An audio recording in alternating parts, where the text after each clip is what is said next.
श्री सद्गुरु महाराज की जय। शांति संदेश मई 2019 ईस्वी से गुरु वचन। संत मत के वर्तमान आचार्य पूज्यपाद महर्षि हरिनंदन परमहंस जी महाराज का यह प्रवचन दिनांक 21/3/2017 ईस्वी को सुपौल जिलाधिवेशन के अवसर पर प्रातःकालीन सत्संग में हुआ था। प्रेषक डॉक्टर स्वामी गुरु प्रसाद। बंदो गुरु पद कंज कृपा सिंधु नर रूप हरि महामोह तम पुंज जासु बचन रवि कर निकर। आदरणीय सज्जन वृंद, माताओं एवं भक्तिमती बहनों, अभी हम लोगों ने वेद पाठ में सुना कि ए मनुष्यों, जगत प्रसव करता ईश्वर का तत्व ज्ञान प्राप्त करने के लिए पहले बुद्धि योग और मानस योग तथा अग्नि की ज्योतियों का योग कर योग की इस दृढ़ भूमि को अपने अंदर अच्छी तरह धारण करें। परमात्मा जगत के प्रसव करता है अर्थात रचनाकार हैं। संसार में जितने भी प्राणी हैं सबकी रचना परमात्मा ने ही की है। संसार में कितने तरह के जीव हैं, गोस्वामी तुलसीदास जी महाराज ने कहा है, आकर 4,84,000 योनि भ्रमत यह जीव अविनाशी। फिरत सदा माया कर प्रेरा काल कर्म स्वभाव गुण घेरा। कबहुक करी करुणा नर देही देत ईस बिनु हेतु सनेही। 4 खानियां हैं, अंडज, पिंडज, उष्मज और स्थावर। जो अंडे से उत्पन्न होता है उसे अंडज कहते हैं, जैसे सर्प, पक्षी आदि। जो उदर से जन्म लेते हैं उन्हें पिंडज कहते हैं, जैसे मनुष्य, पशु आदि। गर्मी से या धूप के कारण निकलने वाले पसीने से जो उत्पन्न होते हैं उन्हें उष्मज कहते हैं, जैसे ढील, लीख, चीलर आदि। धरती को फोड़कर उत्पन्न होने वाले को स्थावर कहते हैं, जैसे वृक्ष, लता, गुल्म आदि। इस तरह 84 लाख योनियां 4 खानियों में विभक्त हैं और उनमें मनुष्य शरीर सबसे श्रेष्ठ है। गोस्वामी तुलसीदास जी महाराज ने लिखा भी है, नर तन सम नहीं कवनेउ देही जीव चराचर जांचत जेही। मनुष्य शरीर के समान और कोई शरीर नहीं है, यही सबसे उत्तम शरीर है। इस शरीर में ऐसी क्या विशेषता है? नरक सर्ग अपवर्ग निसेनी ज्ञान विराग भगति सुख देनी। इसी शरीर में रहने वाले स्वर्ग जाते हैं, मोक्ष प्राप्त करते हैं, और जो इन दोनों को प्राप्त नहीं कर पाते वे नरक में जाते हैं। इसी शरीर में रहकर ज्ञान प्राप्त होता है, भोगों के प्रति विराग उत्पन्न होता है और प्रभु भक्ति की कामना होती है। कहा गया है कि भक्ति सुखदायिनी है। यह शरीर सर्वोत्तम है, इसे साधन धाम मोक्ष कर द्वारा भी कहा गया है, अर्थात पूर्व जन्म में जैसा कर्म किया गया है उसका भोग करने के लिए अन्यान्य शरीरों में जीव आया है। भोग योनि में आकर भी कई जीव सुख की दशा में रहते हैं, यह उनके पूर्व जन्म के किसी सुकृत्य का परिणाम है। महर्षि शाही स्वामी जी एक बार अहमदाबाद गए थे। वहाँ एक महात्मा के आश्रम में उन्होंने एक भैंसा देखा जिसकी मालिश 4 सेवक कर रहे थे। ऐसी सेवा, ऐसा सुख सब भैंसों को तो नहीं मिलता। वह भैंसा निश्चय ही पूर्व जन्म के किसी सुकृत्य का फल भोग रहा है, क्योंकि उसे आश्रम का वास और निजी सेवकों की सेवा का सुख प्राप्त हो रहा है। लेकिन पूर्व जन्म का संचित पुण्य धीरे धीरे समाप्त हो जाएगा और इस जन्म में तो उससे कोई सुकर्म हो नहीं रहा है। इस शरीर में रहकर वह ऐसा कुछ कर ही नहीं सकता जो अगले जन्म के लिए संचित हो रहा हो। फिर क्या होगा? अगले जन्म में भैंसे को यह सुख कहाँ से प्राप्त होगा? आज हम लोग अपने घर में हैं, सुख से हैं, बढ़िया खा पहन रहे हैं, फिर भी रोजी रोजगार खेती बाड़ी करते हैं। क्यों? अपने भविष्य के लिए, कल के लिए। आज खेती नहीं करेंगे तो कल बढ़िया खाएंगे कैसे?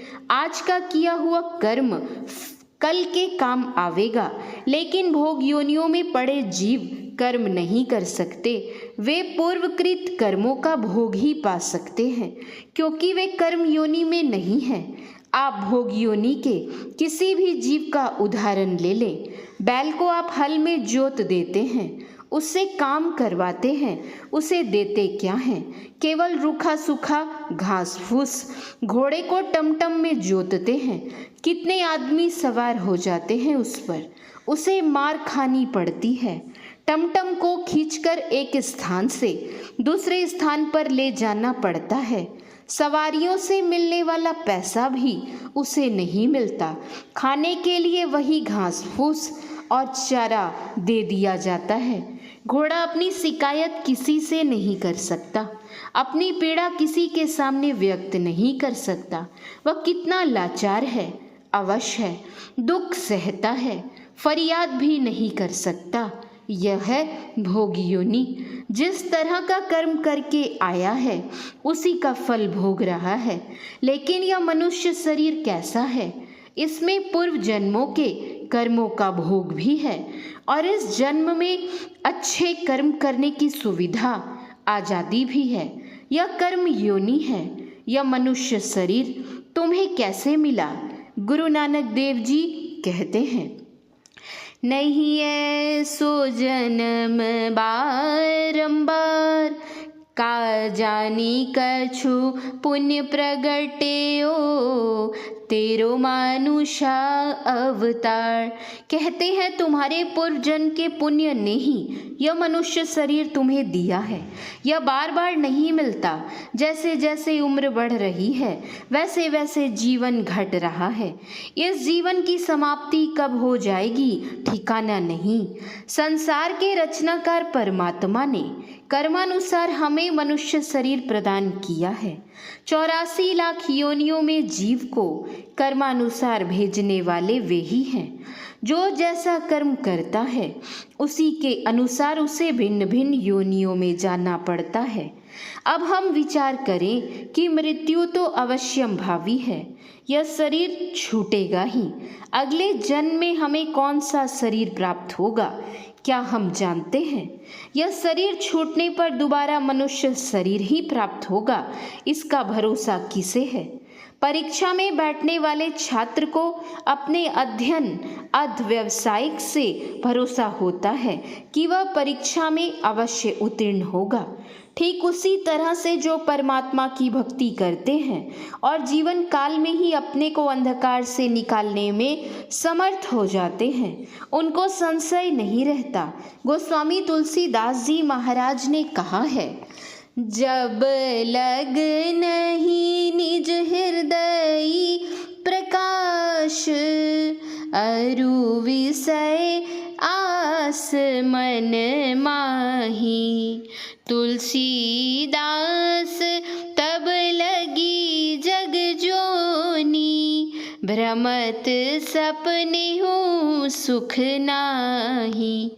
जब तक अंतः प्रकाश की प्राप्ति नहीं होगी और विषयों की कामना मन में लगी रहेगी, तब तक तुम्हारे अख्तियार में यह नहीं है कि तुम मनुष्य शरीर में ही जाओगे।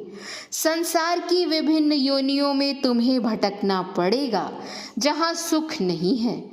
अंधकार में पड़े हुए जीव को सुख कैसा? राधा स्वामी जी ने कहा है, इस नगरी में तिमिर समाना, भूल भरम हर बार। जब तक संसार में हैं भूले होती रहेंगी, भ्रम बना रहेगा। जो इस अंधकार से जीवन काल में ही अपने को निकाल लेते हैं उन्हें अख्तियार हो जाता है, भरोसा हो जाता है कि अन्य योनियों में जाना नहीं पड़ेगा। इसीलिए हमारे आराध्य देव ने कहा है, इसके लिए एक ही उपाय है कि ध्यान भजन खूब करो, नियम के साथ करो, मन लगाकर करो। सत्संग नित अरु ध्यान नित रहिए करत संलग्न हो। सत्संग और ध्यान भजन नियमित रूप से और पूरे मनोयोग से करो। मन को हमेशा ध्यान भजन में संलग्न रखोगे तो अंत समय में भी मन उधर ही लगा रहेगा। जैसे दिन भर जिस ख्याल में रहते हो, रात में उसी का स्वप्न आता है। कोई छात्र है, पढ़ने लिखने में उसका मन लगा है तो वह स्वप्न में भी पढ़ता है। किसान का मन खेती में लगा हुआ है तो रात में वह स्वप्न में भी खेती बाड़ी की बातें ही देखता है। व्यापारी का मन व्यवसाय में रमा रहता है तो स्वप्न में भी वह लेन देन की बातें देखता है। यह स्वाभाविक है। कपड़े के एक व्यापारी की बात है, वह कम फायदा देकर भी कपड़ा बेच देता था, लेकिन ग्राहक को लौटने नहीं देता था। एक दिन उसने स्वप्न में देखा कि कोई ग्राहक आया है और कपड़े का मोल भाव कर रहा है। थोड़ी देर की जिरह के बाद व्यापारी बोला, ठीक है भाई, तुम्हारी बात ही रही, कपड़ा फाड़ दूं। हठात उसकी नींद टूटी तो उसने देखा कि जो धोती उसने पहन रखी थी उसे ही उसने नींद में फाड़ दिया था। तो जो जिस तरह का काम दिन भर करता रहता है उसी में उसका मन लगा रहता है और उसी का स्वप्न देखता है। संत कहते हैं कि जीवन काल में अच्छी भावना रखोगे तो अंत समय में मन में वैसा ही भाव रहेगा और अंत समय में जैसी भावना मन में होगी वैसी ही गति मिलेगी। कहा भी गया है, अंतमति सोगति। श्री सद्गुरु महाराज की जय।